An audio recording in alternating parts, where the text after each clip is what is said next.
Bonjour à tous, alors nous voici de retour en Périgord et je vais essayer de témoigner et de parler un petit peu de l'Esprit Saint dans la création, de manière à pouvoir rejoindre cette expérience qui a été la mienne, de ce pèlerinage qui a duré à peu près 4 mois et qui a été très éprouvant pour moi physiquement, ça a été éprouvant, voilà.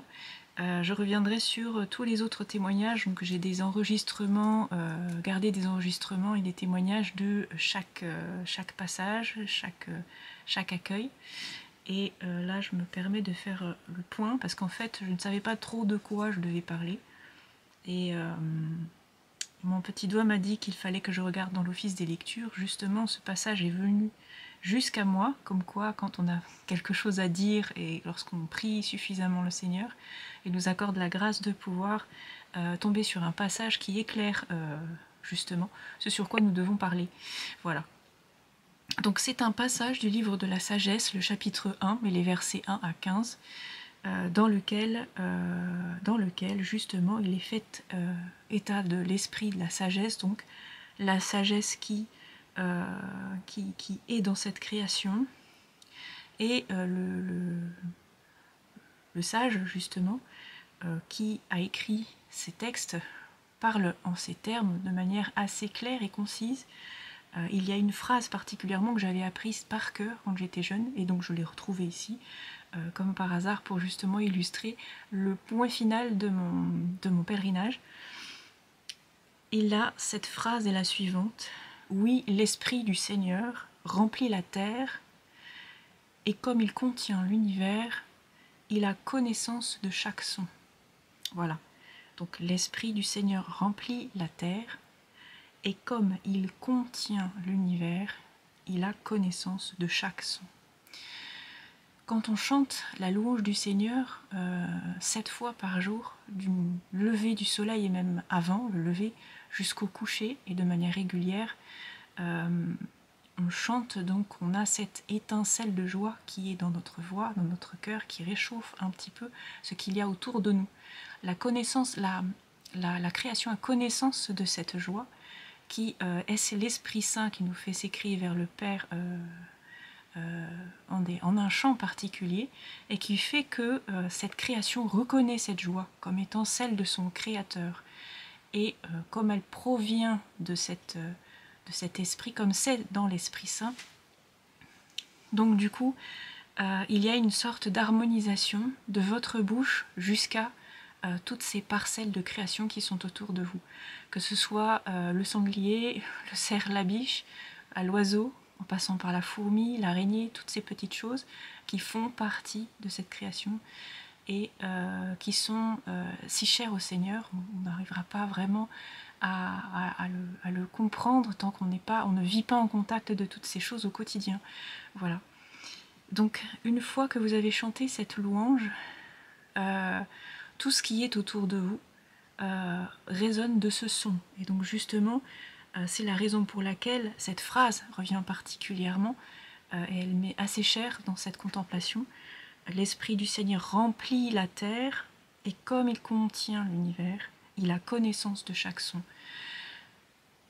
Connaissance de chaque son, quand par exemple vous allez à un endroit où justement les personnes font des choses mauvaises, la création qui est tout autour s'en trouve affectée.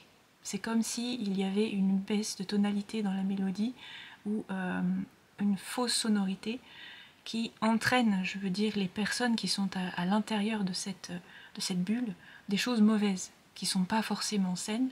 Et donc il suffit par la prière de sanctifier ces choses, et c'est la raison pour laquelle quand on prie, on se sanctifie soi et on sanctifie ceux qui sont autour de nous. Alors la prière, elle est silencieuse, c'est pas quelque chose qui est de l'ordre de l'acte, de l'activité, mais elle agit d'une manière particulière, elle a une empreinte et une odeur particulière qui font que ceux qui sont autour de vous résonnent de ce son-là. Ce son, c'est par exemple, dans le cadre de ma consécration, une vie offerte dans la louange, la prière et la marche et le sacrifice. Je veux dire, je me dirige donc dans l'Esprit Saint et je cultive la motion dans ce cadre particulier, dans cette structure priante qui est celle des chants latins notamment, mais également dans la contemplation carmélitaine, et les veillées de prière, les nocturnes, et tout un tas de choses que Notre-Dame m'a demandé de rajouter au fur et à mesure pour élever, vraiment étirer cette louange vers le Seigneur, et que cette voix qui sorte de ma bouche ait cette chaleur particulière. Voilà. Alors bien évidemment, quand vous sortez, il faut apprendre justement à avoir cette ouverture d'esprit, cette confiance aussi. Donc toujours avoir avec soi le matériel approprié aussi, puisqu'il faut avoir de l'eau bénite et de l'huile aussi, de l'huile d'exorciste particulièrement, parce que les ermites sont forcément attaqués plus que les autres, parce qu'ils sont des priants. Voilà. Qu'est-ce que je peux dire d'autre là-dessus ? C'est quand on entre dans cette vie priante, qu'au contraire, on se rend vraiment compte des choses. C'est-à-dire, on parle aussi de l'esprit et de la sagesse comme si elle ne sort pas d'elle-même et elle visite chaque chose sans sortir d'elle-même. C'est exactement ça. En fait, la vie silencieuse et de prière, elle a beaucoup plus d'impact dans son silence et dans sa prière, dans sa vie de sacrifice, que par exemple si vous tirez une action ou si vous agissez d'une certaine manière. Ce sont tous ces sons en fait qui sortent de vous, qui harmonisent et tirent ce qui est autour de vous vers le Christ, dans une seule vérité qui est celle de la première création, la première, celle d'avant le péché originel. Et c'est pour ça que cette création, elle exulte, c'est parce qu'elle se souvient de toutes ces choses. Et dans le cadre de la création nouvelle, il faut que toutes ces personnes aient conscience et aient cette vie comment dire, de vérité, une vie de vérité et une vie tirée du côté du Christ en quelque sorte. Voilà. Qu'est-ce que je pourrais dire d'autre à ce sujet ? Il y a dans le principe d'ordonnement de chaque chose un effet un passage de cause à effet qui fait que quand par exemple, et ça c'est complètement dans l'ordre de cette dynamique de la motion, quand vous posez une action dans la contemplation, quand vous posez une action dans votre vie de prière, elle a un impact qui est beaucoup plus important. Donc en fait, vous gagnez en temps et vous gagnez en valeur et en quantité sur votre action, sur une action classique sans la prière et une action classique, je veux dire. Ce qui fait que on aura beau, par exemple, se mettre de ce côté ou de ce côté, si vous êtes au bon endroit, au moment où le Seigneur le demande, parce que justement vous êtes dans cette motion, dans cette optique de la motion, ces choses auront une résonance encore plus forte. Il n'y a pas à passer à côté, je veux dire, vous êtes vraiment au bon endroit, voilà. Et d'où la louange, d'où le chant de louange et de reconnaissance à Dieu. Donc je fais un petit peu pris de court parce que je voulais faire ça à l'extérieur, mais j'ai un épuisement physique qui est assez conséquent et je ne peux vraiment pas faire de sortie avec ma caméra comme j'ai l'habitude de le faire, donc je me permets de le faire au calme et de poser les choses de manière un petit peu plus silencieuse, c'est le cas de le dire. Et je regrette un petit peu de ne pas pouvoir le faire à l'extérieur, parce que c'est vrai que c'est un petit peu plus dans le contexte. Mais voilà, en gros, c'est ça. Le principe du Verbe fait chair, il y a deux choses qui sont très importantes dans cette vie de prière et de ce renouvellement de la création. C'est justement cette proximité de la vérité. Cette vérité, on ne peut l'approcher et on ne peut la refléter que si on est dans une relation de proximité particulière avec le corps et le sang du Christ, donc le très saint sacrement, d'une part, et de l'autre côté, si on maintient cette prière mariale, qui est ce lien, le deuxième pied de notre Église, c'est bien Notre-Dame, et donc la matrice donc, qui a formé le Verbe fait chair, qui est Notre-Dame, si on l'écoute, et si on prie à la manière dont elle nous l'a enseigné, si on écoute ce qu'elle nous dit, forcément va sortir de nous le Verbe. Quand je dis le Verbe, ce n'est pas le Verbe tel qu'il est dans sa perfection. Enfin, il est parfait, je veux dire, il est il est parfait puisque c'est le Verbe.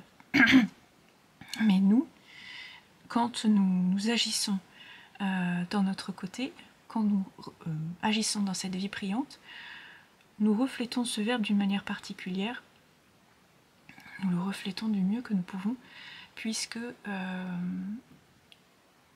nous nous détachons de toutes ces choses qui sont... Nous détachons du temps des hommes et nous entrons dans le temps de Dieu. Voilà. Et ces choses sont d'autant plus puissantes et efficaces que si par exemple ma seule présence dans la vie de prière et de silence a un impact aussi important, d'autant plus mes actes au quotidien, qui sont pas très grands, il n'y a pas beaucoup d'actes que je puisse poser devant notre Seigneur Jésus-Christ, mais du mieux que je peux et ce que je fais aussi reflète cette dynamique et cette puissance est justement imprégnée par cet esprit du Christ, cet esprit de vérité. Voilà. Donc je pense que au fur et à mesure que je publierai ces choses sur Internet et sur le site Facebook, les choses viendront à moi de manière plus claire, puisque comme on dit, on accumule la vérité du Christ sur la route, et une fois qu'on se repose quelque part, cette vérité rejaillit d'une manière beaucoup plus puissante. Je veux dire, quand on cultive cette motion sur le chemin et sur le trajet, elle est vraiment très intense au point d'arrivée, à notre point d'arrivée de notre pèlerinage. Et c'est ce qui fait que justement le résultat est d'autant plus frappant et d'autant plus puissant. Il y a beaucoup d'autres choses que j'aurais voulu dire, mais je crois que je vais pas avoir la présence d'esprit de toutes les citer, les unes à la suite des autres. Toujours est-il que si nous faisons appel à des concepts pour, comment dire, parler du Christ dans l'intelligence qui est la nôtre, et il faut toujours se dire que sans l'Esprit Saint, ces choses ne peuvent pas être claires, et je veux dire, elles ne peuvent pas résonner en nous de manière véridique. Si par exemple je parle de quelque chose que j'ai lu dans un livre, il ne peut pas vraiment en sortir grand-chose. Mais si je parle de mon expérience de vie de prière dans l'Esprit Saint, il en ressort quelque chose de beaucoup plus puissant, puisque justement, il y a cette motion qui est derrière, qui est cette dynamique qui guide notre vie et qui nous permet d'être des témoins efficaces de l'Esprit Saint, dans l'Esprit Saint et du Saint-Sacrement de notre Seigneur Jésus-Christ, puisque nous collons notre oreille sur le cœur du Christ, et donc nous sommes ces témoins privilégiés, dans ce sens-là, je veux dire. Voilà, donc j'espère que ces petites choses tomberont à point nommé. J'ai pas vraiment eu le temps de faire autre chose, mais que le Seigneur vous bénisse et qu'il vous garde, au nom du Père, du Fils et du Saint-Esprit. Amen.